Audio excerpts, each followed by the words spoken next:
Hello everyone, स्वागत है आपका इकरा फिजिक्स में।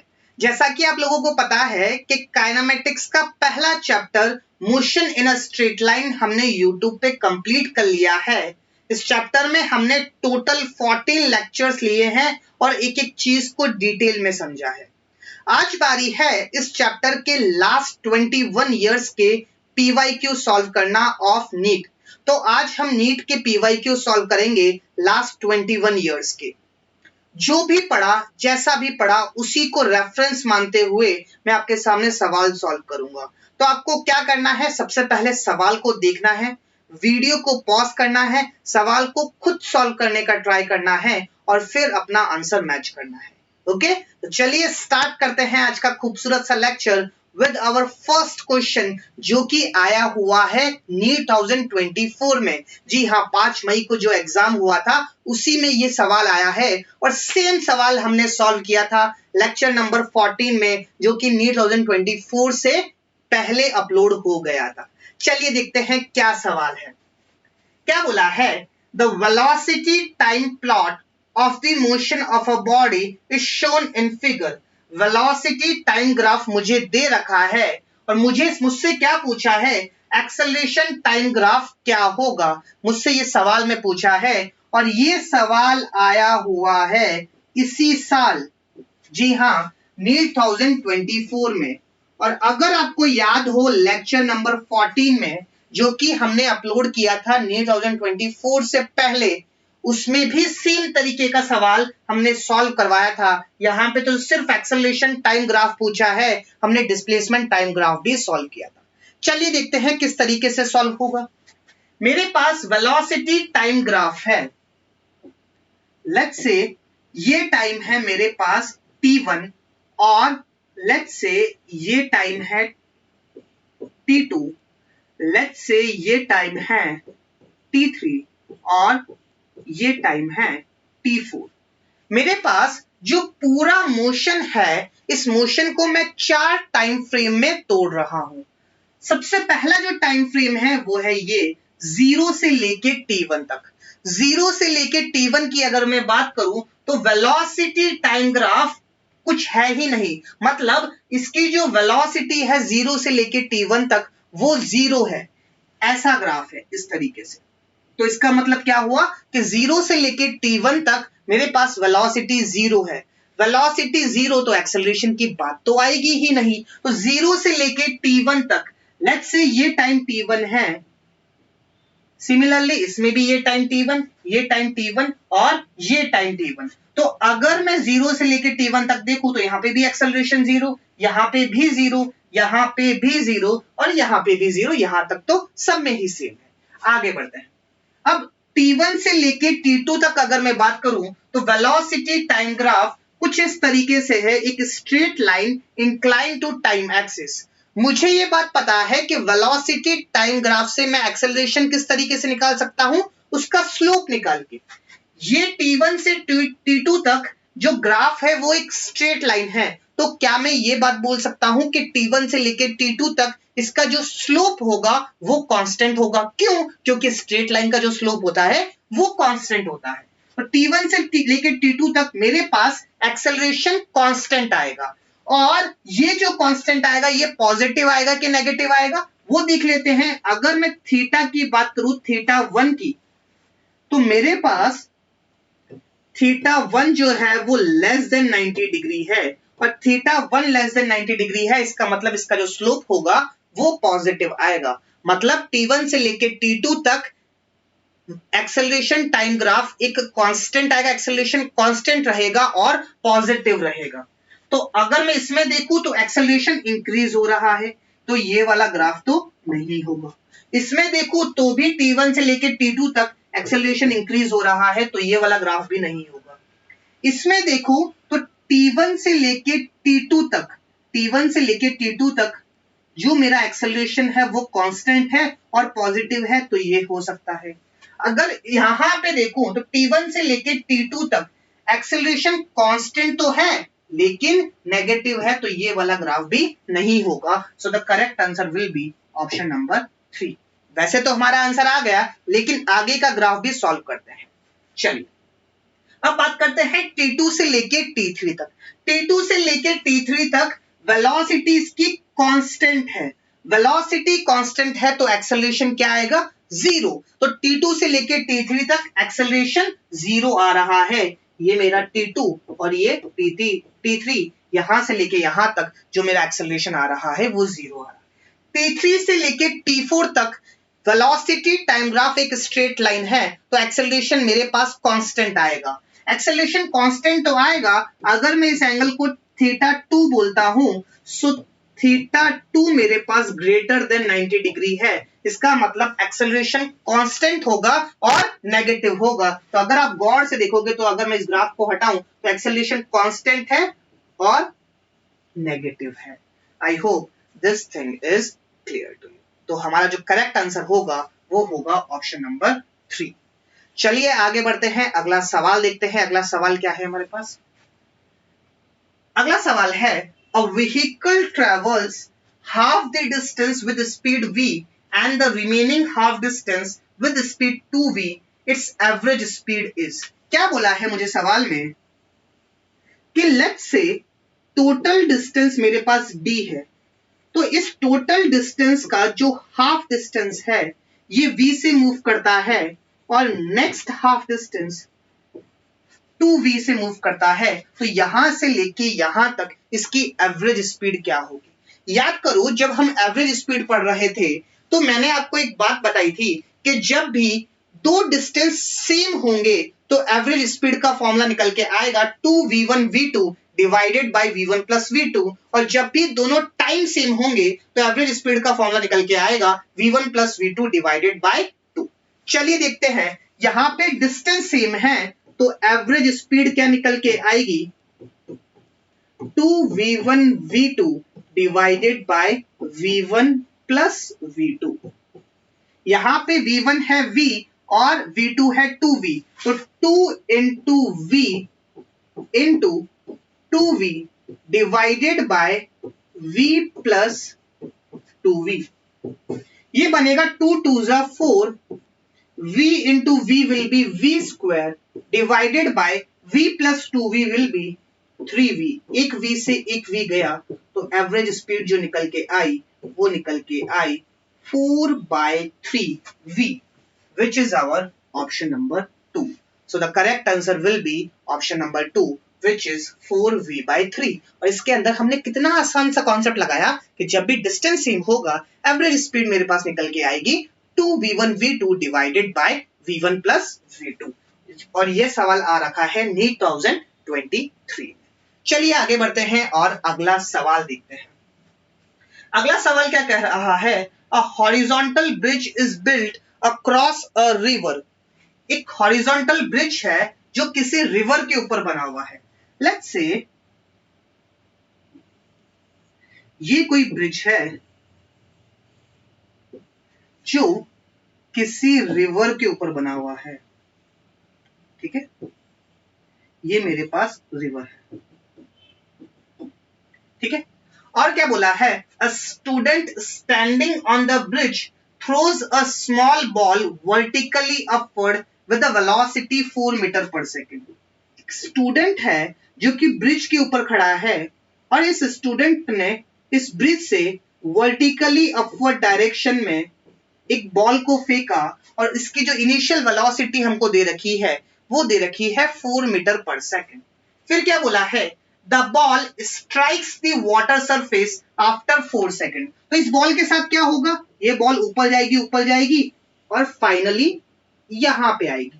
तो इसको ऊपर जाकर वापस आने में जो टाइम लगा वो टाइम लगा 4 सेकेंड।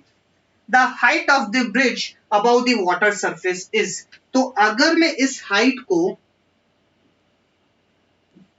h बोल रहा हूं तो मुझसे h की वैल्यू पूछी है और ये सवाल आ रखा है नीट 2023 में।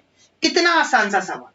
सबसे पहले इसकी इनिशियल वेलोसिटी की अगर मैं बात करूं तो ये है अपवर्ड डायरेक्शन में तो पॉजिटिव आएगी which is 4 मीटर पर सेकेंड।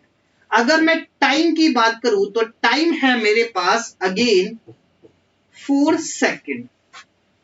और अगर मैं इसके अंदर एक्सेलरेशन की बात करूं तो चाहे बॉल ऊपर जाए या नीचे जाए, एक्सेलरेशन हमेशा नेगेटिव होगा, विच इज -10 मीटर पर सेकंड स्क्वायर, क्योंकि सवाल में हमको 10 लेने को बोला है।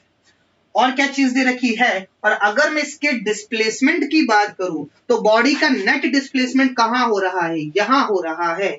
तो अगर मैं डिस्प्लेसमेंट की बात करूं तो इट विल बी -h। क्या लगता है कौन सी इक्वेशन लगेगी? चिल्ला चिल्ला के बोल रही है ये सारी बातें कि इक्वेशन नंबर 2 लगेगी, सेकंड इक्वेशन ऑफ मोशन लगेगी, which is s is equals to ut plus 1/2 80 square. s क्या है, -h। It is equals to u कितना है 4, टाइम कितना लगा 4, प्लस 1/2, a कितना है -10 और टाइम लगा 4 का स्क्वायर विच इज 16। यहां पे मैंने डायरेक्टली लिख दिया 4 का स्क्वायर। चलिए, ये 4 4 जा 16, 2 1 जा 2 8 जा, ये नेगेटिव यहां पे आएगा और 10 into 8 is 80। It is equals to -h। तो यहां से -h की जो वैल्यू निकल के आई 16 माइनस 80, 80 बड़ा है तो नेगेटिव आएगा और 80 में से 16 गया तो बचा 64, तो -64, ये नेगेटिव से ये नेगेटिव गया तो h की जो वैल्यू निकल के आई वो निकल के आई 64 metre, which is our option number 2। Simple सा सिर्फ और सिर्फ सेकंड इक्वेशन ऑफ मोशन लगानी थी और सवाल को सॉल्व करना था। आई hope this question is clear. चलिए आगे बढ़ते हैं, अगला सवाल देखते हैं। अगला सवाल क्या है हमारे पास, the position time graph for positive acceleration. ये वाला क्वेश्चन तो आपको देखते ही बनना चाहिए। क्यों? क्योंकि हमने बहुत डिटेल में ग्राफ्स को पढ़ा है हमारे जितने भी यूट्यूब लेक्चर्स हैं उनमें। चलिए समझने की कोशिश करते हैं कि किस तरीके से सॉल्व होगा। मेरे पास सवाल में मुझसे पूछा है कि पॉजिटिव एक्सेलरेशन किस केस में होगा। सबसे पहली बात, डिस्प्लेसमेंट टाइम ग्राफ, अगर इस ग्राफ और इस ग्राफ की अगर मैं बात करूं तो डिस्प्लेसमेंट टाइम ग्राफ एक स्ट्रेट लाइन है, तो इसकी जो वेलोसिटी होगी वो कांस्टेंट होगी, और वेलोसिटी कांस्टेंट होगी इसका क्या प्रूफ है, क्योंकि डिस्प्लेसमेंट टाइम ग्राफ का जो स्लोप होता है वो वेलोसिटी देता है और स्ट्रेट लाइन का जो स्लोप है वो कांस्टेंट होता है, और वेलोसिटी कांस्टेंट तो एक्सेलरेशन 0। ये भी एक स्ट्रेट लाइन है तो इसके लिए भी मैं बोल सकता हूं कि वेलोसिटी कांस्टेंट तो एक्सेलरेशन मेरे पास क्या आएगा 0। सॉरी, ये इधर से टच हो गया। चलिए, तो एक्सेलरेशन क्या आएगा 0। तो एक्सेलरेशन पॉजिटिव चाहिए, 0 तो नहीं चाहिए, तो ये वाला ग्राफ और ये वाला ग्राफ तो कैंसिल हो गया। अब इस ग्राफ की मैं बात करता हूं, तो अगर मैं इस ग्राफ की बात करूं और ये थीटा की बात करूं, so theta is greater than 0 और वेलोसिटी मेरे पास क्या आएगी, पॉजिटिव आएगी। क्यों? क्योंकि स्लोप मेरे पास पॉजिटिव आया, इसका मतलब वेलोसिटी पॉजिटिव है, और एक्सेलरेशन भी पॉजिटिव होने के लिए इसकी जो स्पीड होनी चाहिए वो इंक्रीज होनी चाहिए, मतलब वेलोसिटी और एक्सेलरेशन का डायरेक्शन सेम होना चाहिए। अगर मैं इस ग्राफ में देखूं तो स्टार्टिंग में 0 आ रहा है, स्टार्टिंग में 0 आ रहा है, इसका मतलब इसका जो मैग्नीट्यूड होगा वो इंक्रीजिंग होगा, इसका मतलब इसकी जो स्पीड होगी वो इंक्रीज हो रही होगी, तो इस ग्राफ के लिए एक्सेलरेशन मेरे पास पॉजिटिव आएगा। सो the correct answer will be option number 1। इस ग्राफ को भी देख लेते हैं क्या दिक्कत है। अगर मैं किसी भी पॉइंट पे टेंजेंट बनाता हूं, सो थीटा तो मेरे पास लेस देन 90 डिग्री आता है, मतलब वेलोसिटी मेरे पास पॉजिटिव है। वेलोसिटी पॉजिटिव है, लेकिन अगर आप ग्राफ को देखोगे तो लास्ट में जाके 0 हो रहा है, इसका मतलब जो स्पीड होगी वो डिक्रीजिंग होगी। स्पीड डिक्रीज होगी मतलब वेलोसिटी और एक्सेलरेशन का साइन ऑपोजिट होगा, इसका मतलब इसके लिए जो एक्सेलरेशन आएगा वो नेगेटिव आएगा। सो ये ग्राफ नहीं हो सकता। Correct answer will be option number 1। चारों ग्राफ की पीएचडी हमने कर ली। चलिए आगे बढ़ते हैं और अगला सवाल देखते हैं। अगला सवाल क्या है? The displacement time graph of two moving particle make angles of 30 degree and 45 degree with the x-axis as shown in figure. The ratio of their respective velocity. नाम दे देते हैं। सबसे पहली बात, 30 डिग्री वाले को फर्स्ट बोल देते हैं और 45 डिग्री वाले को सेकंड बोल देते हैं। तो डिस्प्लेसमेंट टाइम ग्राफ मुझे दे रखा है और वेलोसिटी का रेशियो मुझसे पूछा है। तो सिंपल सी बात, डिस्प्लेसमेंट टाइम ग्राफ से हम वेलोसिटी कैसे निकाल सकते हैं? इनका स्लोप निकाल के। तो अगर मुझसे पूछा है v1 by v2, इसका मतलब क्या हुआ कि मुझसे पूछा है m1 by m2। इसका मतलब क्या हुआ कि मुझसे पूछा है tan θ1 डिवाइडेड बाय tan θ2। अगर मैं इसको 30 डिग्री को θ1 बोल रहा हूं और इसको θ2 बोल रहा हूं, चलिए tan 30 divided by tan 45 degree. tan 30 होता है 1/√3 और tan 45 होता है 1। तो रेशियो जो निकल के आएगा वो आएगा 1:√3। यहाँ पे जो रेशियो निकल के आएगा वो निकल के आएगा 1:√3, which is our option number 3। देखा कितने आसान आसान सवाल आते हैं। चलिए आगे बढ़ते हैं और अगला सवाल देखते हैं। अगला सवाल क्या है? The ratio of distances traveled by a freely falling body in the first, second, third and fourth second. याद करो, इंपॉर्टेंट पॉइंट में ये लिखवाया था, इंपॉर्टेंट पॉइंट में ये चीज लिखवाई थी कि डिस्टेंस ट्रेवल्ड इन फर्स्ट 1 2 3 4 नहीं बोला है, फर्स्ट सेकंड थर्ड फोर्थ, इन सेकंड्स में कितना डिस्टेंस ट्रेवल करेगा। चलिए, नहीं याद है तो वापस सॉल्व कर लेते हैं। मुझे पता है distance travelled in nth second होता है u plus a/2 into 2n-1। मुझसे क्या बोला है? अ बॉडी फ्रीली फॉलिंग मतलब इनिशियल वेलोसिटी बॉडी की 0 हो गई, मतलब बॉडी को जस्ट ड्रॉप किया है और फ्री फॉल कर रहा है, मतलब उसके पास जो एक्सेलरेशन आएगा वो एक्सेलरेशन आएगा एक्सेलरेशन ड्यू टू ग्रेविटी। तो माइनस g/2 इंटू 2n-1। अब अगर मैं जब यहाँ पे n की वैल्यू 1 रखूंगा तो यहाँ पे आएगा 2 - 1 विच इज 1। तो इसका क्या आएगा? Minus g/2 is 2। सेकेंड के लिए n की वैल्यू जब 2 रखूंगा तो 2 2 जा 4, 4 - 1 is 3, so minus 3g/2 is 2। जब n की वैल्यू 3 रखूंगा सो 3 2 6, 6 - 1 is 5, तो माइनस 5g/2 आगे आएगा माइनस 7g/2। तो माइनस g/2 से minus g/2 minus g/2 minus g/2 गया तो रेशियो आएगा 1:3:5:7। और ये मैंने इंपॉर्टेंट पॉइंट्स में भी लिखवाया था। So the correct answer will be option number 2. I hope this question is clear. चलिए आगे बढ़ते हैं और अगला सवाल देखते हैं। A small block slides down on a smooth inclined plane starting from rest. Smooth incline plane पे एक स्मॉल ब्लॉक मूव कर रहा है और इस स्मॉल ब्लॉक की इनिशियल वेलोसिटी 0 है। Let Sn be the distance traveled by the block in interval t equals to n-1 to t equals to n, then the ratio Sn divided by Sn plus 1. मुझे पता है कि distance travelled in nth second का जो formula होता है वो होता है u प्लस a/2 2n-1, और यहाँ पे मुझे बोल रखा है कि इनिशियल वेलोसिटी 0 है, तो ये फॉर्मूला हो जाएगा a/2 2n-1, और n+1 अगर मुझे निकालना है Sn+1 तो u तो 0 है, a/2। जब यहाँ पे n था तो यहाँ पे n आया, और जब यहाँ पे n+1 आएगा तो यहाँ पे भी n+1 आएगा, 2n+1 - 1। So it will be a/2 2n plus 2 minus 1। सो ये कितना हो जाएगा? एस एन प्लस वन आएगा a/2, 2n plus 2 minus 1 is plus 1, 2n plus 1।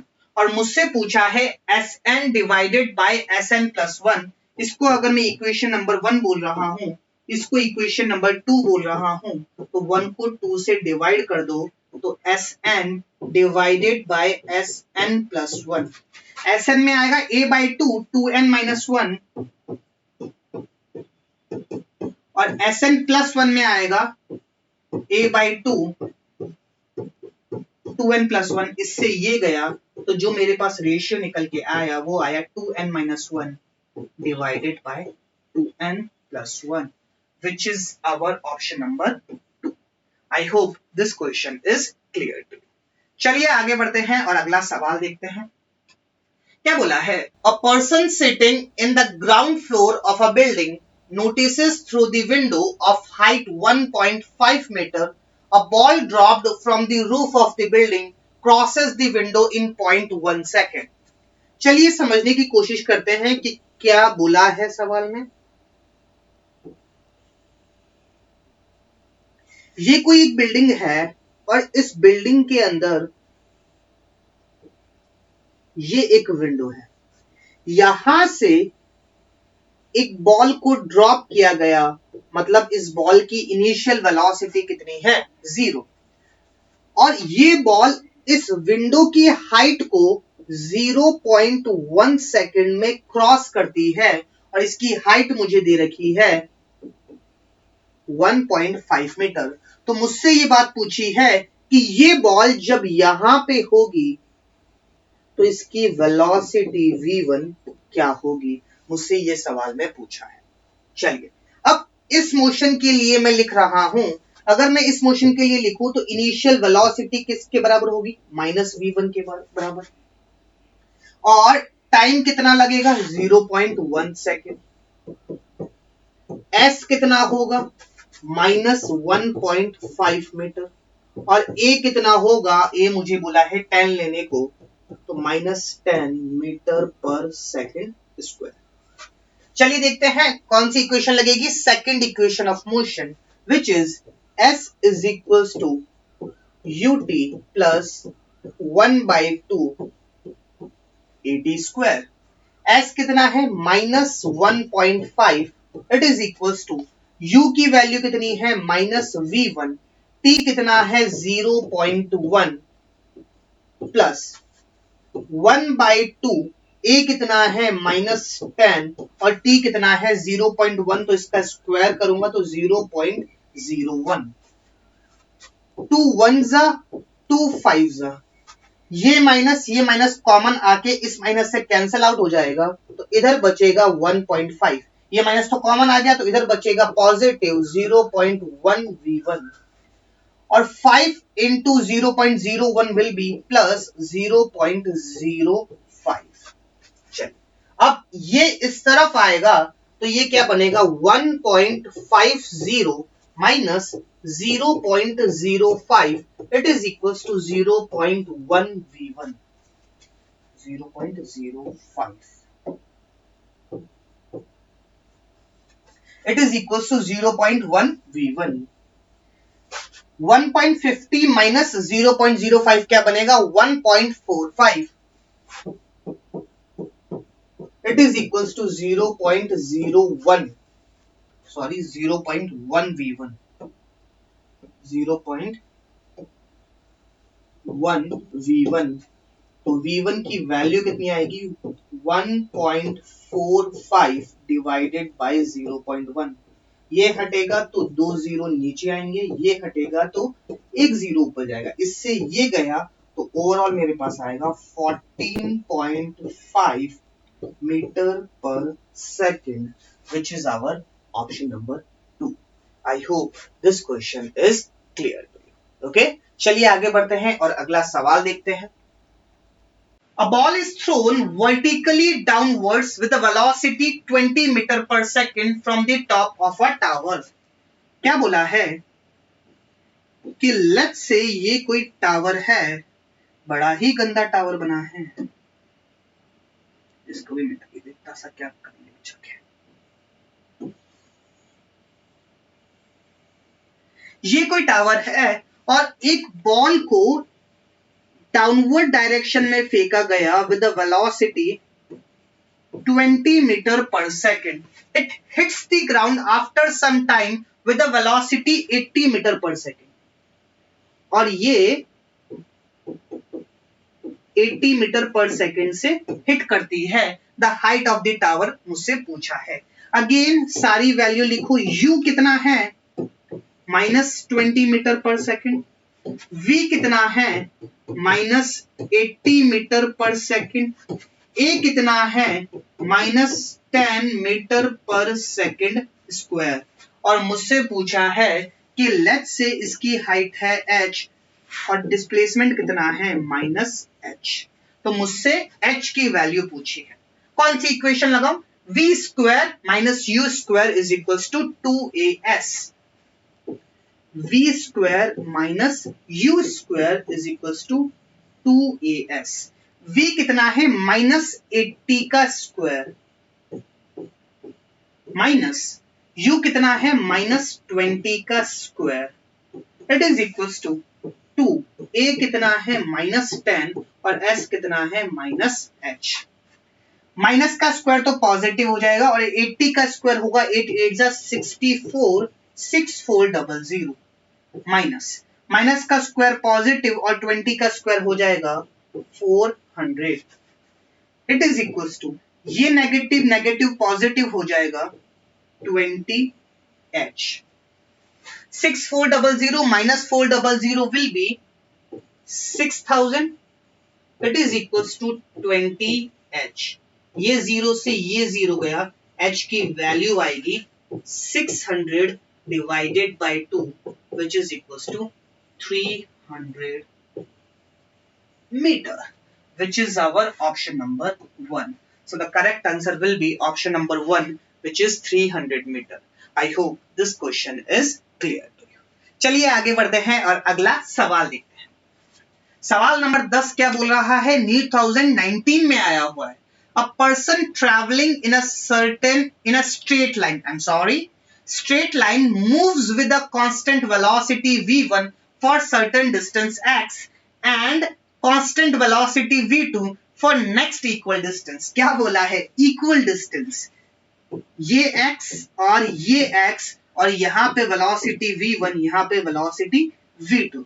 अब आपके मन में आ रहा होगा, सर आपने तो एक बात बोली थी कि जब भी इक्वल डिस्टेंस होगा आप लगा दो 2v1 v2 divided by v1 plus v2, लेकिन वो तो ऑप्शन में दिख ही नहीं रहा है.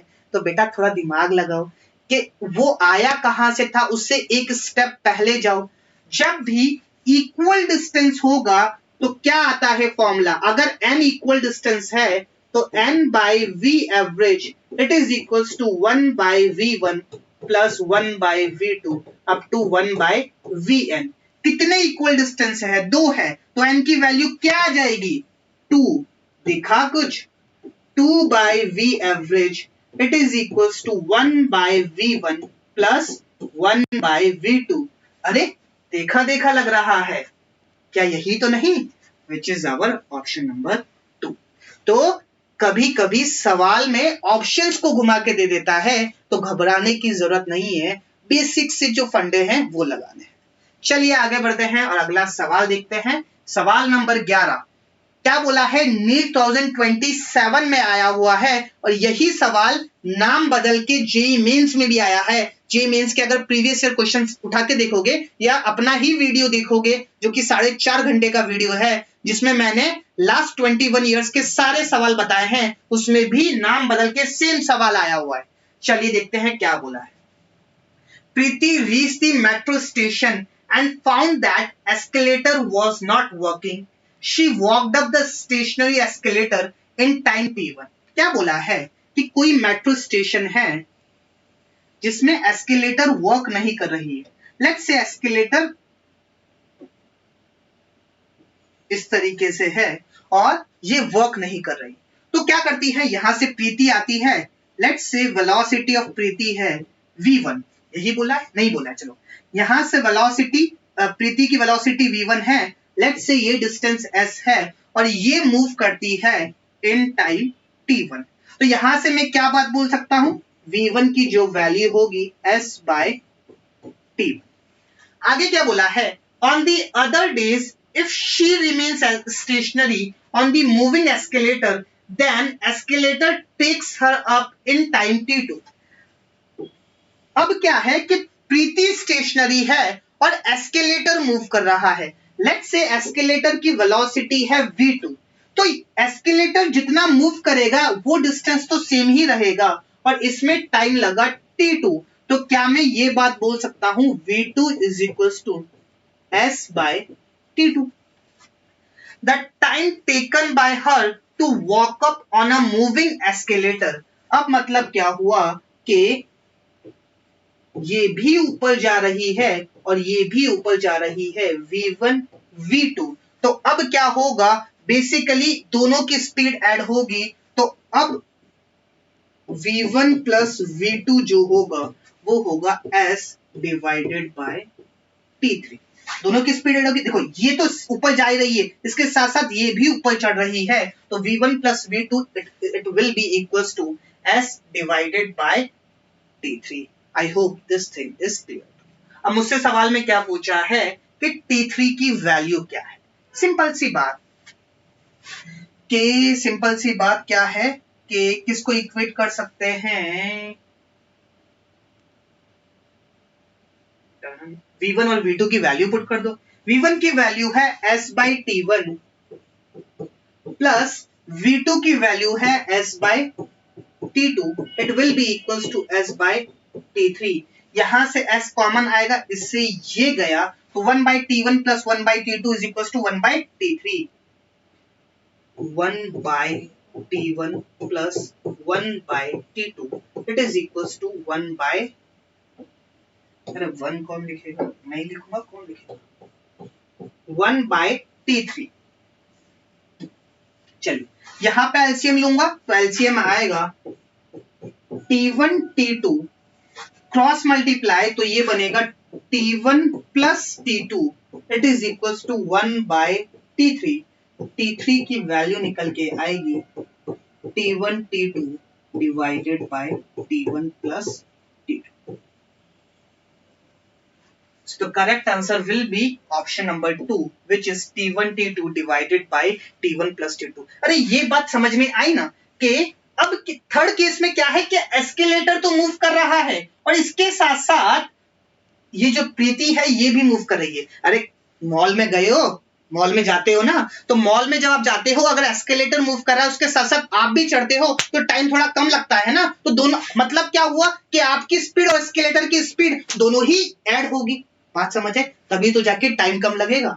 ओके, तो यहाँ पे मैंने v1 plus v2 is equal to s/t3 लिख दिया। आई hope this thing is clear. चलिए आगे बढ़ते हैं और अगला सवाल देखते हैं। सवाल नंबर 12 जो कि 2016 में आया हुआ है। Two cars P and Q starts from a point at the same time in a straight line and their position are represented by xp is this, xq is this. At what time do the cars have same velocity? तो position मुझे P की दे रखी है at plus bt square और Q की position मुझे दे रखी है ft माइनस टी स्क्वायर। तो किस टाइम पे इन दोनों की सेम वेलोसिटी होगी? तो पोजीशन से वेलोसिटी निकालना आता है या नहीं आता है? बेसिक सा फंडा, पोजीशन से वेलोसिटी निकालने के लिए सिर्फ इसको डिफरेंशिएट कर दो। जब आप इसको डिफरेंशिएट करोगे तो ये मुझे क्या देगा, वेलोसिटी ऑफ p। इसको डिफरेंशिएट करो, t का डिफरेंशिएशन 1, a तो कांस्टेंट है बाहर आ जाएगा, t स्क्वायर का 2t तो ये क्या बनेगा 2bt। यहां पे vq अगर मुझे निकालना है तो इसको डिफरेंशिएट कर दो with respect to time. ft का डिफरेंशिएशन f और t स्क्वायर का -2t। और मुझसे पूछा है कि किस टाइम के ऊपर ये और ये इक्वल होंगे, तो इक्वेट कर दो ना, क्या दिक्कत है। मतलब vp is equals to vq किस टाइम के ऊपर होगा। vp कितना है, a प्लस 2BT और VQ कितना है F माइनस 2T। T वाली टर्म एक तरफ ले लो तो ये बचेगा 2BT प्लस 2TF और ये इधर आएगा तो माइनस A। यहां से T कॉमन ले लो या फिर 2T कॉमन ले लो तो यहां पे बचेगा B plus 1 it is equal to F minus A। तो यहां से जब मैं T की वैल्यू निकालूंगा तो T की वैल्यू आएगी F minus A divided by 2 into B plus 1 नीचे आ जाएगा F minus A divided by 2B plus 1।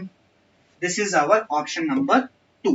I hope this question is clear to you. अरे पोजीशन से वेलोसिटी निकालना तो हमको आता है, पोजीशन को डिफरेंशिएट करो तो वेलोसिटी और वेलोसिटी को डिफरेंशिएट करो तो एक्सेलरेशन। कितना ही आसान सवाल था। चलिए आगे बढ़ते हैं और अगला सवाल देखते हैं। सवाल नंबर 13 क्या बोला है? If the velocity of a particle is this where a and b are constant then distance traveled by it between 1 second and 2 second।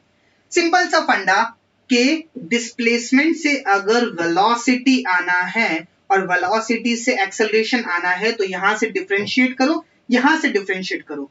और वेलोसिटी से अगर एक्सेलरेशन आना है तो इंटीग्रेट, सॉरी एक्सेलरेशन से अगर वेलोसिटी आना है तो इंटीग्रेट करो और वेलोसिटी से डिस्प्लेसमेंट या पोजीशन आना है तो भी इंटीग्रेट करो। यहां पे मुझसे वेलोसिटी दे रखी है और डिस्टेंस पूछा है, मतलब इंटीग्रेशन पिक्चर में आएगा। चलिए देखते हैं वेलोसिटी क्या है AT प्लस BT स्क्वायर।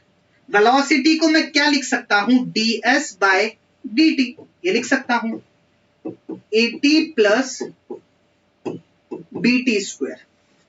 ये इस तरफ जाएगा तो ds क्या बनेगा AT plus BT square into dt। सबको पता है क्या करना है, दोनों तरफ इंटीग्रेट। जब t इक्वल्स टू 0 तो डिस्प्लेसमेंट 0 और जब t की वैल्यू t कितना, सॉरी 0 से नहीं 9 80 स्क्वायर डन द डिस्टेंस, ठीक है।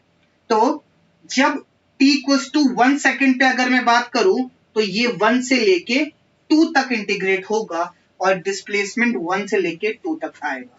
तो s की वैल्यू कितनी आएगी 0 से लेके s तक। चलिए अब 80 का इंटीग्रेशन क्या होगा AT square by 2 plus BT square का इंटीग्रेशन क्या होगा T स्क्वायर का होगा T क्यूब बाय 3। तो कहां से कहां तक 1 से लेके 2 तक। चलिए सबको इंटीग्रेट करना आता है ना, क्या करेंगे सबसे पहले अपर लिमिट लगाएंगे। अपर लिमिट कितनी है 2, तो यहां पे 2 पुट करो a 2 का square divided by 2 plus b 2 का क्यूब डिवाइडेड बाय 3। अब क्या होगा माइनस लोअर लिमिट पुट करो 1 का स्क्वायर 1 बनेगा तो ये बनेगा a बाय 2 प्लस यहां पे भी 1 पुट करूंगा तो ये बनेगा b बाय 3। चलिए ये 2 का स्क्वायर है तो एक 2 से एक 2 जाएगा तो ये बनेगा 2a प्लस 2 का क्यूब बनेगा 8 तो it will B 8b bye 3। यहां पे नेगेटिव अंदर होगा तो माइनस a बाय 2 और वापस आएगा तो ये माइनस b बाय 3। चलिए यहां पे एलसीएम आएगा 2 2 जा 4 सो 4 माइनस 1 इज 3 तो ये बनेगा 3a बाय 2। अरे ये बेसिक एलसीएम करना आता है ना, 2a माइनस a बाय 2 क्या बनेगा 3a बाय 2 और 8b bye 3 minus b bye 3 तो 8 minus 1 is 7 so plus 7b by 3 which is our option number 3 3 by 2a plus 7 by 3b। I hope this thing is clear। चलिए आगे बढ़ते हैं और अगला सवाल देखते हैं। सवाल नंबर 14 क्या बोला है? A particle of unit mass undergoes one dimensional motion such that velocity varies. Velocity as a function of x दे रखा है और सवाल में शायद एक्सेलरेशन पूछा होगा। जी हाँ, एक्सेलरेशन पूछा है। तो कौन सा फॉर्मूला लगेगा? एक्सेलरेशन के दो फॉर्मूले, डीवी बाई डी और v dv by d x. कितनी बार बताया है कि जब भी velocity as a function of time दे रखा हो तो डीवी बाई डी और जब भी velocity as a function of x दे रखा हो तो v dv by d x. चलिए अप्लाई कीजिए और सॉल्व करने का ट्राई कीजिए जब तक मैं पानी पी लेता हूं।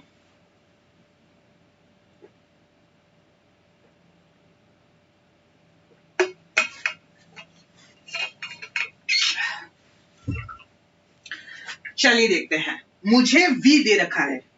देखो हार्ड कुछ भी नहीं है, थोड़ा सा कॉम्प्लिकेट हो सकता है, मतलब गौच पौच हो सकता है, लेकिन हार्ड कुछ भी नहीं है।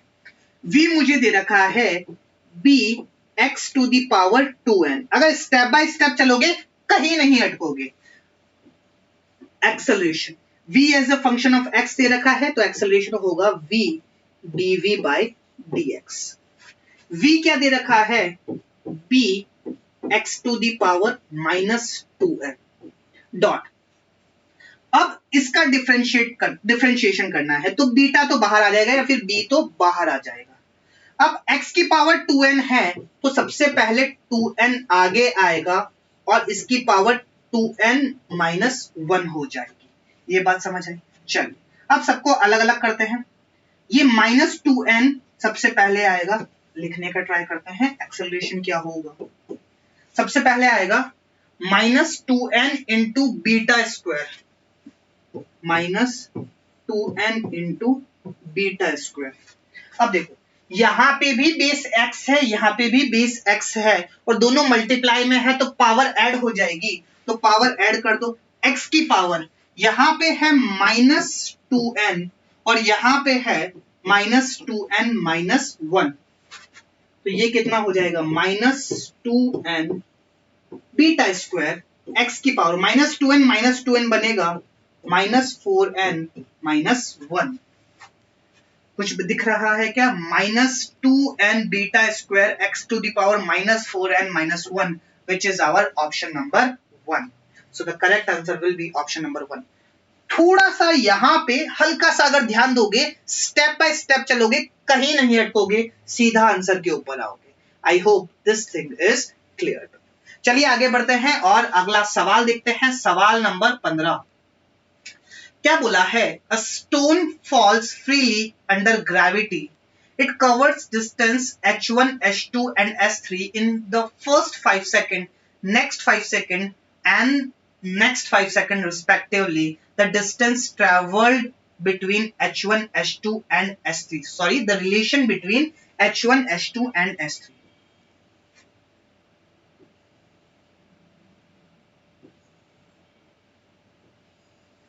चलिए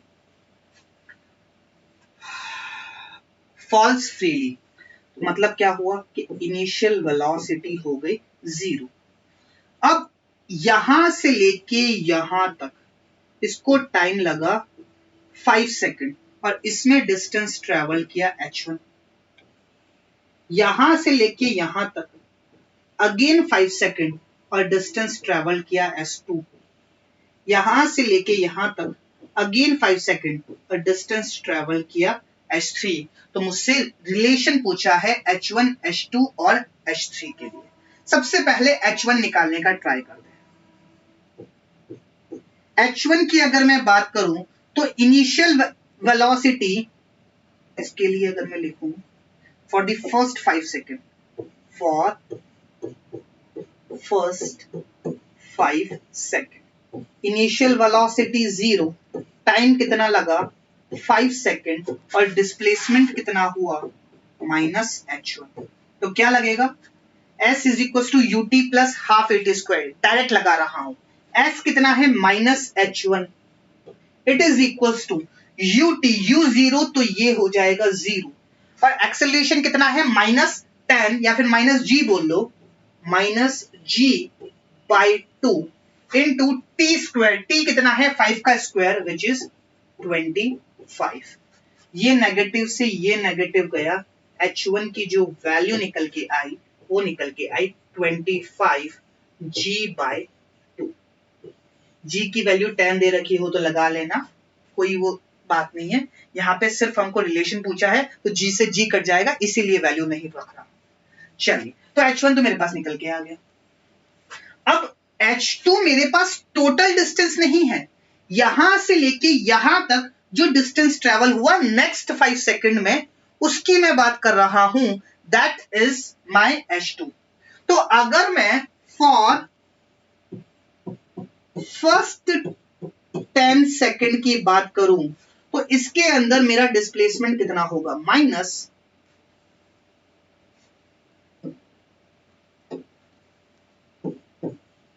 H1 प्लस H2। अरे यहां से लेके यहां तक 5 सेकंड लगे, यहां से लेके यहां तक 5 सेकंड लगे, तो यहां से लेके यहां तक कितना लगेगा, 10 सेकंड। तो यहां से लेके यहां तक जो डिस्प्लेसमेंट आया वो आया ये, टाइम लगा 10 सेकंड और इनिशियल वेलोसिटी मेरे पास 0 है। तो s is equal to ut plus half at square. s कितना है, minus h1 plus h2, it is equal to ut, तो u तो 0, तो ये term 0, minus 1/2 gt square. t कितना है 100, तो 10 का स्क्वायर कितना हो जाएगा 100। तो ये वैल्यू कितनी आएगी, माइनस, ये माइनस से ये माइनस गया, तो यहाँ पे नेगेटिव लिखने की जरूरत नहीं है। तो H1 प्लस H2 की जो वैल्यू निकल के आई वो आई 100 G/2। और H1 की वैल्यू मुझे पता है 25 G/2, तो 25 G/2 plus H2, it will be 100 G/2। तो H2 की वैल्यू कितनी हो जाएगी, 100 माइनस 25 will be 75 G/2। और कोई मुझसे पूछ ले कि H1 और H2 में क्या रिलेशन है, तो H1 by H2 अगर मैं करूंगा तो H1 में आया था 25 G/2 और H2 में आया 75 G/2। ये 2 से ये 2 गया, ये G से ये G गया, 25 और ये 3, so 3H1 is equal to H2। H2 is equal to 3H1। कौन सा ऑप्शन दिख रहा है, ये वाला भी दिख रहा है और ये वाला भी दिख रहा है। चलिए अब बात करते हैं, मतलब थर्ड और फोर्थ हो सकता है, ये दोनों तो कट गए। अब H3 के लिए मैं क्या करूंगा, फर्स्ट 15 सेकंड की मैं बात करूंगा। फॉर फर्स्ट 15 सेकंड डिस्प्लेसमेंट मेरे पास कितना है, minus H1 plus H2 plus H3। Time मुझे लगा 15 सेकंड और इनिशियल वेलोसिटी तो है 0। Again s is equal to ut plus half at square. s कितना है, minus H1 plus H2 plus H3, u 0 तो ये वाली term 0, minus G/2 into T square. t कितना है 15, 15 का स्क्वायर होता है 225। ये नेगेटिव से ये नेगेटिव गया, H1 plus H2 plus H3 की वैल्यू निकल के आई 225 इंटू G/2। H1 मेरे पास था, अच्छा H1 प्लस H2 की वैल्यू ही निकल के आई थी मेरे पास, कहां पे, यहां पे। H1 प्लस H2 की वैल्यू निकल के आई थी 100 G/2, 100 G/2। ये मैंने H1 प्लस H2 की वैल्यू लिख दी, plus H3 it is equal to 225 G/2। तो यहां से H3 की वैल्यु कितनी आएगी, G/2 तो मैं कॉमन ले रहा हूं, 225 माइनस 100 विच इज 125 G/2। और मुझे रिलेशन बताना है H3 और H2 में, तो H3 by H2 H3/H2 जब मैं करूंगा तो यहां पे आएगा 125G/2 और H2 कितना आया था मेरे पास 75G/2। तो ये G/2 से ये G/2 गया, 25 3s 25 5s, सो H3 की जो वैल्यू निकल के आई वो निकल के आई 5/3 H2। यहां से अगर आप यहां से निकालोगे H3 की वैल्यू तो H3 निकल के आएगा 5/3 H2 और यहां से निकल के आओगे तो 3H2, तो ये गलत हो गया। The correct answer will be option number 3। तो इस तरीके से आप इस सवाल को सॉल्व करोगे। सबसे पहले फर्स्ट 5 सेकंड, फिर फर्स्ट 10 सेकंड, फिर नेक्स्ट 15 सेकंड, ओवरऑल 15 सेकंड और माइनस करते हुए हम वैल्यूज निकालेंगे। आई hope this question is clear. चलिए आगे बढ़ते हैं और अगला सवाल देखते हैं। The motion of a particle along a straight line is described by equation. Equation मुझे क्या दे रखी है, x is equals to 8 plus 12t minus t cube.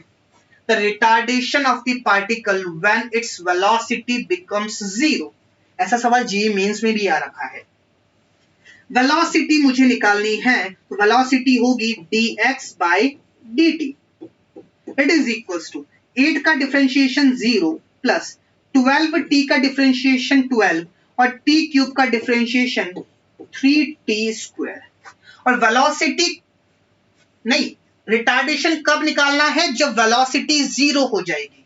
तो वेलोसिटी 0 कब होगी, सो इसको 0 पुट कर दो। It implies 12 is equals to 3t square, 3 1s 3 4s, t square की वैल्यू 4 आई, टी की वैल्यू आएगी प्लस माइनस 2। टाइम कभी भी नेगेटिव नहीं होता, तो टाइम की वैल्यू आएगी 2 सेकेंड।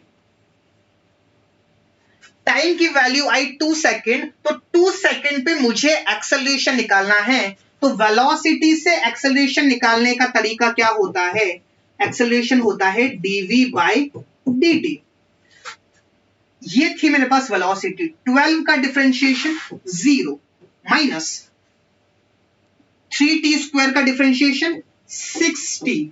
और कब निकालना है, जब वेलोसिटी 0 हो। वेलोसिटी 0 कब हो रही है, 2 सेकंड पे, तो एक्सेलरेशन मेरे पास आ जाएगा -6 into 2 which is equals to -12 metre पर सेकंड स्क्वायर। अब आपके मन में सवाल आ रहा होगा कि सर यहाँ पे कहीं पे भी नेगेटिव नहीं आया और यहाँ पे तो मेरे पास नेगेटिव आ रहा है। याद करो कि जो भी एक्सेलरेशन होता है अगर नेगेटिव आता है तो नेगेटिव ऑफ एक्सेलरेशन मेरा कहलाता है रिटार्डेशन, और मुझसे सवाल में रिटार्डेशन ही पूछा है। रिटार्डेशन कितना हो जाएगा, 12 मीटर पर second square, which is our option number 2। I hope this question is clear. चलिए आगे बढ़ते हैं और अगला सवाल देखते हैं। सवाल number 17। A particle moves a distance x in time t according to the equation. x मुझे दे रखा है t plus 5 की पावर -1, कहने का मतलब 1 by t plus 5, ये मुझे दे रखा है। Acceleration of the particle is proportional to, और सारी बातें वेलोसिटी और डिस्टेंस की टर्म में दे रखी है। तो x अगर मुझे as a function of time दे रखा है तो क्या मैं वेलोसिटी निकाल सकता हूं, बिल्कुल निकाल सकता हूं, इसको डिफरेंशिएट करके। सो dx बाय dt, इसको मैं ऐसे भी लिख सकता हूं जो मुझे सवाल में दे रखा है, t प्लस 5 की पावर -1। तो सबसे पहले इसके अंदर चेन रूल लगेगा, -1 आगे आएगा और एक पावर कम हो जाएगी, तो -1, तो ये क्या बनेगा, -1 -2 तो नीचे जाके बनेगा t प्लस 5 का स्क्वायर। ये मेरे पास निकल के आई वेलोसिटी। अब मुझे निकालना है एक्सेलरेशन, तो ये क्या बनेगा, -1 इंटू t प्लस 5 की पावर -2। ये तो मेरे पास था एक्सेलरेशन, सॉरी वेलोसिटी, और एक्सेलरेशन निकालना है तो ये क्या होगा, dv by dt। dv by dt, तो ये -2 आगे आएगा, तो ये कितना हो जाएगा, -2 इंटू -1 इज 2, और t plus 5 की power -2 -1, so it will be 2 into t plus 5 की पावर -3।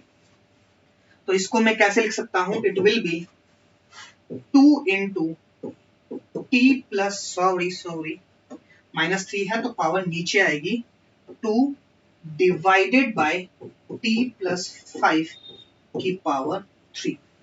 अब मैं क्या कर रहा हूं, इसके अंदर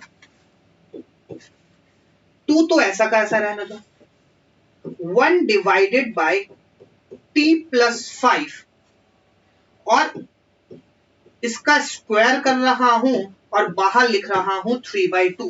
तो ये 2 से ये 2 कट जाएगा तो ये बचेगा t plus 5 का क्यूब। ऐसा मैंने क्यों किया? ऐसा मैंने इसीलिए किया क्योंकि 1/t plus 5 का स्क्वायर ये बनेगा वेलोसिटी। सो 2 into वेलोसिटी की पावर 3/2। और मुझसे डायरेक्टली नहीं पूछा है, मुझसे पूछा है प्रोपोर्शनल किसके है। So the correct answer will be option number 2, which is velocity की power 3/2. I hope this question is clear to you. चलिए आगे बढ़ते हैं और अगला सवाल देखते हैं। अगला सवाल क्या है? A body starting from rest is moving under a constant acceleration up to 20 seconds. If it moves s1 distance in first 10 seconds and s2 distance in next 10 seconds, then s2 will be. क्या बोला है सवाल में कि कोई एक body है और ये बॉडी रेस्ट से स्टार्ट होती है, मतलब इसकी इनिशियल वेलोसिटी क्या हो जाएगी? 0। और इस बॉडी के पास एक कांस्टेंट एक्सेलरेशन है, लेट्स से ये एक्सेलरेशन है a, और फर्स्ट 10 सेकंड में ये डिस्टेंस ट्रेवल करती है s1 और नेक्स्ट 10 सेकंड में ये डिस्टेंस ट्रेवल करती है s2। तो s1 और s2 में क्या रिलेशन है? लेट्स से ये है a, ये b और ये c। सबसे पहले मैं बात कर रहा हूं a से लेके b तक की। a से लेके b तक की अगर मैं बात करूं तो डिस्प्लेसमेंट कितना है? s1। एक्सेलरेशन कितना है? a। इनिशियल वेलोसिटी कितनी है? 0। और टाइम कितना है? 10 सेकेंड। मैं लगा रहा हूं s is equal to ut plus half at square. s कितना है? s1। u0 तो ut वाली टर्म 0, 1/2 a इंटू 100 या फिर 10 का स्क्वायर, a इंटू 10 का स्क्वायर। तो ये कितना हो जाएगा? 10 का स्क्वायर इज 100, 100 को 2 से काटेंगे तो 50। तो s1 की जो वैल्यू निकल के आएगी वो आएगी 50 इंटू a। अब मेरे पास s2 निकालने का कोई डायरेक्ट तरीका नहीं है, लेकिन s1 प्लस s2 में निकाल सकता हूं। कैसे? अगर मैं टाइम इंटरवल ले लूं 10 प्लस 10 विच इज 20 सेकेंड, तो मैं क्या कर रहा हूं, a से लेके c तक का मोशन देख रहा हूं। तो अगर मैं a से लेके c तक के मोशन में बात करूं तो डिस्प्लेसमेंट जो होगा वो होगा s1 प्लस s2। एक्सेलरेशन मेरे पास a ही रहेगा, इनिशियल वेलोसिटी 0 और टाइम कितना हो जाएगा? 20 सेकेंड। चलिए अब मैं लगा रहा हूं s is equal to ut plus half at square. s कितना है? s1 plus s2। It is equal to u0 तो ut वाली टर्म 0, 1/2 a इंटू t का स्क्वायर। 20 का स्क्वायर होगा 400। 2 ones and it will be 200। So यहां से s1 plus s2 की अगर मैं बात करूं तो उसकी वैल्यू निकल के आती है 200a, और s1 की वैल्यू मुझे पता है 50a है, plus s2 is equal to 200a। तो s2 की वैल्यू कितनी हो जाएगी? 200 माइनस 50 विच इज 150a। और मुझसे पूछा है S2 और S1 में रिलेशन। तो अगर मैं यहां पे S2 by S1 लिखूं, S2 by S1, तो S2 कितना है 150A और S1 कितना आया था 50A। इससे ये गया 51 जा 53 जा, तो S2 की वैल्यू निकल के आएगी 3S1। और शायद हमसे यही सवाल में पूछा था, so the correct answer will be option number 3, which is 3S1. I hope this question is clear. चलिए आगे बढ़ते हैं और अगला सवाल देखते हैं। अगला सवाल क्या है? सवाल नंबर 19, जो कि आया हुआ है AIPM 2009 में। A particle shows distance time curve as given in the figure. The maximum instantaneous velocity of the particle is around point. अच्छा, एक बात ध्यान रखिए कि जब भी सवाल में अगर नहीं दे रखा है और कोई बात नहीं दे रखी है, तो आप ये बात अज्यूम करेंगे कि बॉडी स्ट्रेट लाइन में मूव कर रही है। और स्ट्रेट लाइन में मूव कर रही है तो डिस्टेंस और डिस्प्लेसमेंट सेम होंगे, और डिस्टेंस और डिस्प्लेसमेंट सेम होंगे तो भले ही यहाँ पे डिस्टेंस टाइम ग्राफ दे रखा है, आप इसको डिस्प्लेसमेंट टाइम ग्राफ मान के चले। चलिए, अब मेरे पास है डिस्प्लेसमेंट टाइम ग्राफ और मुझसे पूछा है कि ए बी सी और डी इन 4 पॉइंट्स में से किस पॉइंट के ऊपर मेरी जो वेलोसिटी है वो मैक्सिमम होगी। वेलोसिटी डिस्प्लेसमेंट टाइम ग्राफ से कैसे आती है? स्लोप निकाल के। तो जिस पॉइंट पे स्लोप मैक्सिमम होगा उस पॉइंट पे वेलोसिटी मैक्सिमम होगी, और स्लोप मैक्सिमम कब होगा? जब थीटा की वैल्यू मैक्सिमम होगी। चलिए देखते हैं। इस पॉइंट ए पे देखूं तो ए पे थीटा ऐसे, बी पे देखूं, चलिए एक स्ट्रेट लाइन ही बना लेते हैं।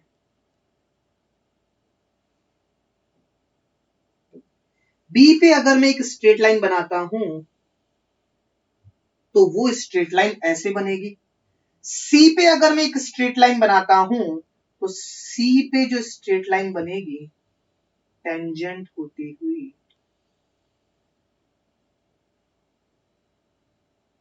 वो कुछ ऐसे बनेगी, और डी पे अगर स्ट्रेट लाइन बनेगी तो डी पे कुछ स्ट्रेट लाइन ऐसे बनेगी।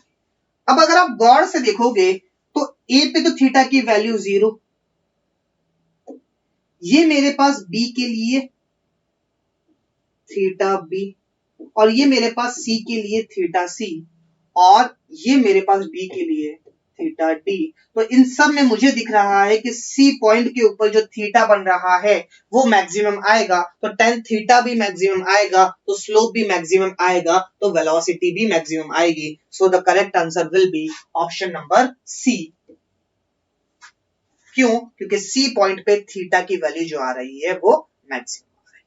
चलिए आगे बढ़ते हैं और अगला सवाल देखते हैं। सवाल नंबर 20 क्या बोला है? A particle moves in a straight line with a constant acceleration. It changes its velocity from 10 meter per second to 20 meter per second. कोई पार्टिकल है जो कि कांस्टेंट एक्सेलरेशन से मूव कर रहा है। लेट्स से यहां पे इसकी वेलोसिटी है 10 मीटर पर सेकेंड और यहां पे इसकी वेलोसिटी है 20 मीटर पर सेकेंड, तो एक्सेलरेशन भी इसी डायरेक्शन में होगा। While passing through a distance of 135 metre, और ये जो डिस्प्लेसमेंट है ये 135 मीटर हुआ और ये इसने पास किया t सेकंड में, तो t की वैल्यू मुझे निकालनी है। चलिए सबसे पहले s है, u है, v है, तो एक्सेलरेशन निकाल लूंगा किससे? v square minus u square is equal to 2as। v square minus u square it is equal to 2as। v क्या है 20, तो 20 का स्क्वायर होगा 400, माइनस u क्या है 10, तो 10 का स्क्वायर होगा 100, it is equal to 2 into a into s, मेरे पास निकल के आया 135। So 400 minus 100 is 300. It is equals to 270 a. तो a की वैल्यू निकल के आई 300 डिवाइडेड बाय 270। इससे ये गया 3 9 जा 3 10 जा, तो एक्सेलरेशन मेरे पास निकल के आया 10/9 मीटर पर सेकेंड स्क्वायर। थोड़ा सा ये 9 गलत बन गया, ये 9 कितना सुंदर बना है। अब मेरे पास एक्सेलरेशन आ गया, मेरे पास u है, v है, a है और t निकालना है, तो मैं क्या लगाऊंगा, first equation of motion which is equals to v is equals to u plus at। v कितना है 20, u कितना है 10 प्लस a कितना निकल के आया 10/9 इंटू t। ये इधर आएगा तो 10 बनेगा, 10 इज इक्वल्स टू 10/9t। ये 10 से ये 10 गया, 9 इधर आएगा तो t की वैल्यू निकल के आएगी 9 सेकेंड। तो 9 second is my option number 2। So the correct answer will be option number 2. I hope this question is clear. चलिए आगे बढ़ते हैं और अगला सवाल देखते हैं। अगला सवाल क्या है मेरे पास, The distance traveled by a particle starting from rest। कोई एक पार्टिकल है जो कि रेस्ट से स्टार्ट होता है and moving with an acceleration of 4/3 metre पर सेकेंड स्क्वायर। इसके पास एक्सेलरेशन है 4/3 मीटर पर second square in the third second. Simple सी बात, distance travelled in nth second मुझसे पूछा है। तो s is equals to u plus a/2 two n minus 1। u तो जीरो हो गया, क्यों, क्योंकि इनिशियल वेलोसिटी जीरो है। एक्सेलरेशन है मेरे पास 4/3, ये तो मैंने a लिखा, इनटू ये वाला 2 यहां पे आया। मुझसे पूछा है थर्ड सेकेंड, सो n की वैल्यू हो जाएगी 3। तो ये कितना हो जाएगा, 2 1 जा 2 2 जा 2/3, 3 2 जा 6 minus 1 into 5, it is equals to 10/3 metre. कुछ ऑप्शन में है क्या 10/3? Yes, it is our option number 1 which is 10/3 metre. I hope this question is clear. चलिए आगे बढ़ते हैं और अगला सवाल देखते हैं। अगला सवाल क्या है, A particle moving along x-axis has an acceleration f। f यहाँ पे फोर्स नहीं है, f मुझे एक्सेलरेशन दे रखा है किसी भी टाइम t पे। क्या दे रखा है, f is equals to f naught 1 minus t divided by capital T, where f naught and capital T are constant. Capital T एक कांस्टेंट है और f नॉट भी एक कांस्टेंट है। तो acceleration at any time small t, किसी भी time t पे एक्सेलरेशन मुझे दे रखा है। The particle at t equals to 0 has zero velocity at the instant when f equals to 0 particle's velocity. क्या मैं एक्सेलरेशन से वेलोसिटी निकाल सकता हूं? बिल्कुल निकाल सकता हूं। उल्टा आ रहा हूं मतलब इंटीग्रेट करना पड़ेगा। मुझसे क्या पूछा है, the particle at the instant when f equals to 0। चलिए सबसे पहले देखते हैं कि f की वैल्यू 0 होगी कब। तो मैं क्या करूंगा, f को 0 करने के लिए इसको 0 करूंगा, तो ये f नॉट तो इधर जाके 0 हो जाएगा। तो 1 minus t by capital T equals to 0। ये इस तरफ जाएगा तो 1 is equals to t by capital T। ये कैपिटल T इधर आएगा तो t equals to capital T पे मेरे पास जो एक्सेलरेशन होगा वो 0 होगा। अब मुझे एक्सेलरेशन दे रखा है f is equals to f naught 1 minus small t divided by capital T। तो क्या मैं एक्सेलरेशन से वेलोसिटी निकाल सकता हूं? बिल्कुल निकाल सकता हूं। ये मेरे पास एक्सेलरेशन है, तो क्या मैं इसको dv by dt लिख सकता हूं? बिल्कुल लिख सकता हूं। It is equals to f naught minus f naught t divided by capital T। f naught को अंदर मल्टीप्लाई कर लिया ताकि आपके समझने में थोड़ी आसानी हो। हालांकि मल्टीप्लाई नहीं भी करता तो भी चलता, लेकिन आपके समझने में थोड़ी आसानी हो जाएगी। तो dv की वैल्यू कितनी हो जाएगी, f naught minus f naught small t divided by capital T into dt। जब t की वैल्यू 0 है, the particle at t equals to 0 has zero velocity. तो मतलब जब t की वैल्यू 0 तो वेलोसिटी 0, और मुझसे पूछा है कौन से टाइम पे t equals to capital T पे इसकी वेलोसिटी होगी, लेट्स से v। चलिए तो dv का इंटीग्रेशन v और अपर लिमिट आ जाएगी v, लोअर लिमिट 0 लिखने की जरूरत नहीं है। अब f नॉट तो कांस्टेंट है, इंटीग्रेशन से बाहर आ जाएगा, dt का इंटीग्रेशन कितना हो जाएगा t, तो ये हो जाएगा F naught into T minus, अब F naught constant capital T constant, तो minus F naught by capital T, तो इंटीग्रेशन से बाहर आ जाएगा, स्मॉल टी का इंटीग्रेशन होगा टी स्क्वायर बाई टू, तो ये बनेगा F naught divided by capital T into T square by two, lower limit 0 और अपर लिमिट कैपिटल। चलिए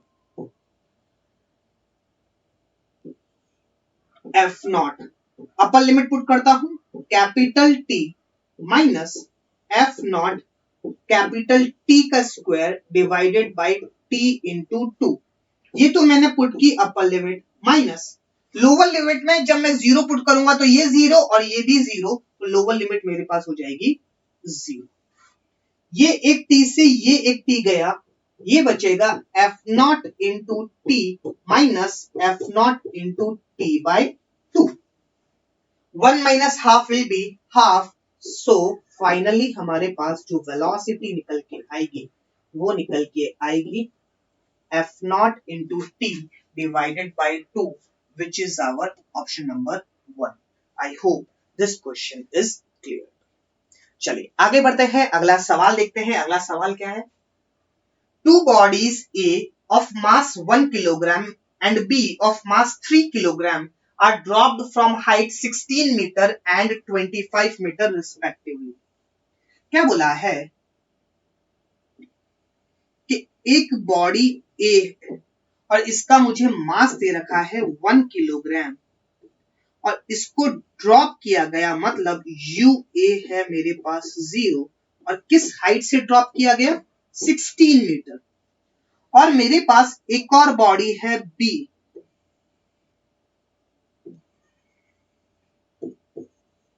इसको भी ड्रॉप किया गया, तो यू बी भी मेरे पास होगी 0 और इसको किस हाइट से ड्रॉप किया 25 metre respectively. The ratio of time taken by them to reach the ground, मुझे पता है कि time taken to reach the ground होता है 2h by g, irrespective of their masses. B का मास भी मुझे दे रखा है, लेकिन वो आपको सिर्फ कंफ्यूज करने के लिए दे रखा है, कुछ भी मास हो टाइम टेकन होता है 2 रूट एच बाय जी, और मुझे निकालना है T A by T B, तो इसके लिए क्या हो जाएगा 2 root H A divided by G divided by 2 root H B divided by G. Root G से रूट जी गया, रूट 2 से रूट 2 गया, तो ये बनेगा root H A divided by root H B. Root H A कितना है 16, तो it means root 16 divided by root 25। Root 16 बनेगा 4 और रूट 25 बनेगा 5, so the ratio will be 4:5।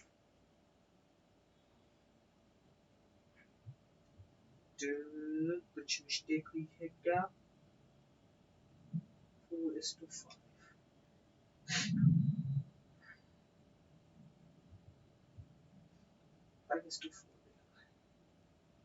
अब अगर कोई भी ऑप्शन नहीं है तो मोस्ट करेक्ट ऑप्शन होगा मेरे पास 5:4। So the correct answer will be 5:4, क्योंकि यहाँ पे अगर 4:5 ऑप्शन होता तो हम उसको टिक करते, लेकिन यहाँ पे और कोई ऑप्शन नहीं दे रखा है, so most correct answer will B 5:4। यहाँ पे टीबी बाई टीए का रेशियो हो जाएगा 5:4। आई hope this question is clear. बात समझे? अरे यहाँ पे अगर ऑप्शन में 4/5 आता तो मैं 4/5 टिक करता, लेकिन यहाँ पे ऑप्शन में 5/4 है और मोस्ट रिलेटिव या फिर मोस्ट करेक्ट आंसर क्या हो जाएगा यहाँ पे 5/4, which is our option number A. चलिए आगे बढ़ते हैं और अगला सवाल देखते हैं। अगला सवाल क्या है, a particle moves along a straight line OX at a time t, the distance x of the emitter from O is given by x is equals to 40 plus 12t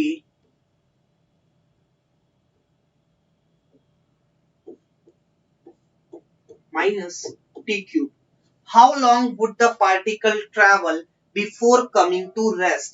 यहाँ पे क्या बोला है कि बिफोर कमिंग टू रेस्ट, इसका मतलब इसकी velocity zero हो जाए। तो क्या मैं पोजीशन से वेलोसिटी निकाल सकता हूं? बिल्कुल निकाल सकता हूं, which is dx by dt.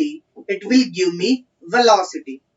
चलिए, कांस्टेंट है, कांस्टेंट का डिफरेंशिएशन 0, 12t का डिफरेंशिएशन 12 माइनस टी क्यूब का डिफरेंशिएशन 3t²। वेलोसिटी को जीरो करना है, इसका मतलब इसको जीरो पुट करना है, ये इस तरफ जाएगा, so it will be 3t² is equals to 12। 3 1 जा 3 4 जा, टी स्क्वायर की वैल्यू निकल के आई 4, तो टी की वैल्यू निकल के आएगी +-2, लेकिन टाइम कभी भी नेगेटिव नहीं हो सकता, तो टाइम की वैल्यू कितनी आएगी? 2 सेकंड। और जब टाइम मेरे पास 2 सेकंड होगा, तब मुझसे पूछा है how long would the particle travel, मतलब कितना उसका डिस्प्लेसमेंट होगा, तो t की वैल्यू 2 यहां पे पुट कर दूंगा, तो x is equal to 40 plus 12 into 2 minus 2 का क्यूब, तो ये बनेगा 40 plus 24 minus 8, 24 minus 8 is 16, 40 plus 16 is 56 meter, which is our option number 3.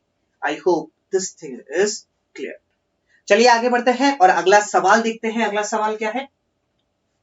A car runs at a constant speed on a circular track of radius 100 meter. मेरे पास क्या है? मेरे पास एक circular track है और एक कार इस सर्कुलर ट्रैक के ऊपर मूव करती है, और इस सर्कुलर ट्रैक की जो रेडियस है वो दे रखी है 100 मीटर। और क्या बोला है? Taking 62.8 second for every circular lap, मतलब अगर कोई कार यहां से मूव करके एक सर्कुलर मोशन करती है तो उसको टाइम लगता है 62.8 second, average velocity and average speed for each circular lap.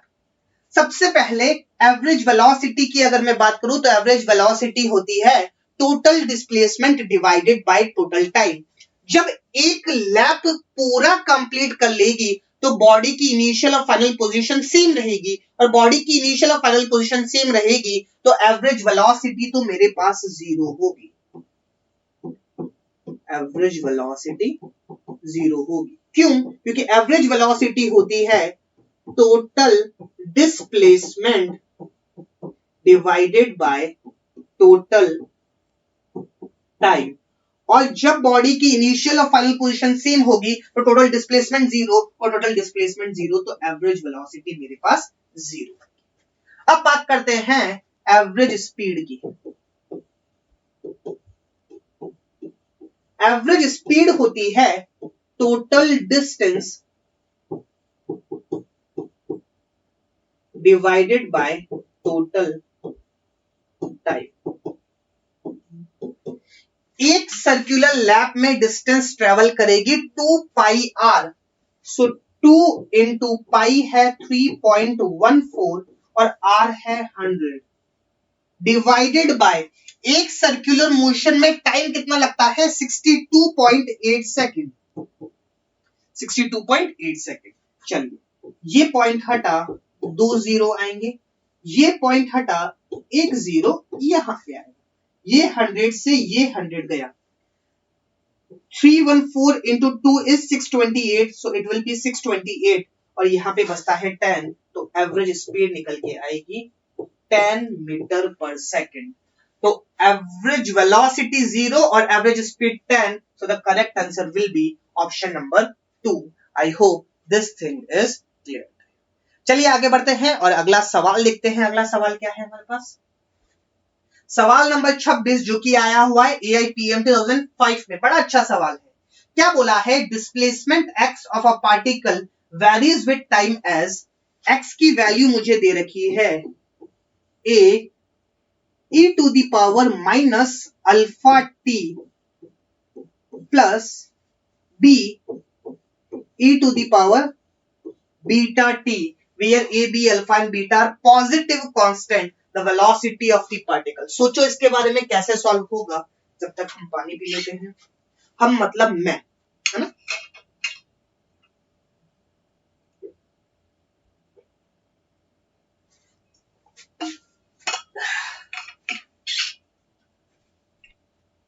चलिए, वेलोसिटी के बारे में पूछा है तो सबसे पहले वेलोसिटी का एक्सप्रेशन तो निकाल ले, उसके बाद ये ऑप्शंस देखेंगे।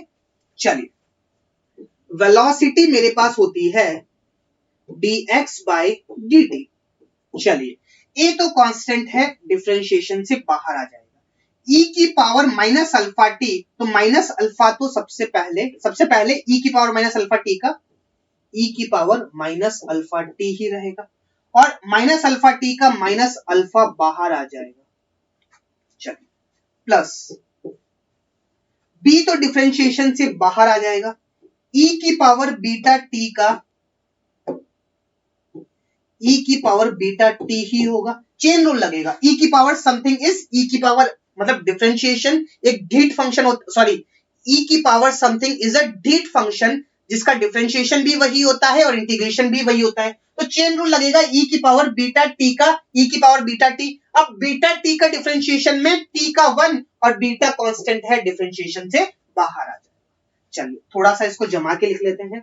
क्या बनेगा, b बीटा e की पावर बीटा टी, ये नेगेटिव है, माइनस a अल्फा e की पावर माइनस अल्फा टी। इसको थोड़ा और जमा के लिख लेते हैं। क्या होगा, वेलोसिटी निकल के आएगी b बीटा e की पावर बीटा टी माइनस, अब e की पावर माइनस अल्फा टी है तो ये नीचे आ जाएगा a alpha divided by e की पावर अल्फा टी। अब बात करते हैं, क्या बोला है कि वेलोसिटी इंडिपेंडेंट ऑफ बीटा होगी। क्या बात कर रहे हो, बीटा तो है, तो ये वाला ऑप्शन तो कट जाएगा। Drops to zero when alpha is equals to beta.